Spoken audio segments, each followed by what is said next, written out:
నమస్తే సార్, మీ పేరు?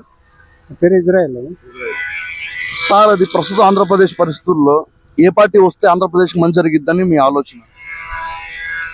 ప్రస్తుతానికి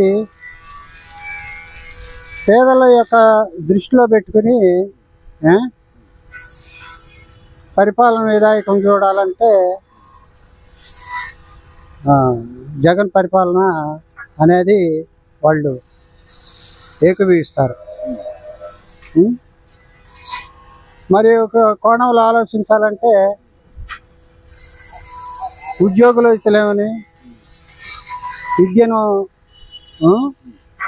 చదివి మరియు అనేకమైనటువంటి ప్రాంతాలలో నిరుద్యోగులు కలిగినటువంటి వారు ఉద్యోగాలు లేక ఎదురు చూసినటువంటి వారేమని వాళ్ళు ఎదురు చూసేది ఏమని టీడీపీ పరిపాలన కోసం ఎదురు చూస్తున్నారు. విభిన్న రీతులుగా వాళ్ళు ఉన్నారు, వీళ్ళు ఉన్నారు ప్రజల్లో. ప్రస్తుతానికి రీడింగ్లో చెప్పాలంటే ఈ ఫ్యాన్ గుర్తుకే కొంచెం ఆధిక్యత ఉన్నది మేము భావిస్తున్నాం. సార్, అది రీసెంట్గా చూసుకుంటే జగన్ గారి మీద రాయిదాడి జరిగింది. అది నిజమంటారా అబద్ధం అంటారా? దాని మీద మీ అభిప్రాయం ఏంటి? అది వ్యక్తిగతంగా మనము అంత భారాటంగా మనం చెప్పలేము. మొన్న కత్తి దాడి అనేది అనుకున్నారు, మరొక ఇప్పుడు చూస్తేనేమని రాయిది అనుకున్నారు. ప్రతిపక్షాలకి ప్రతిదీ అది నచ్చనటువంటి స్థితి అది.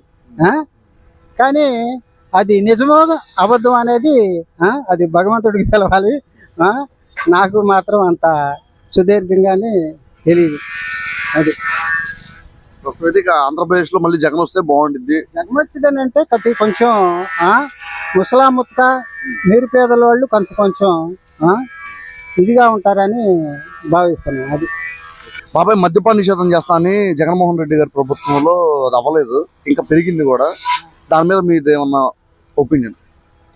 దేశంలో మద్యపానం అనేది ఒక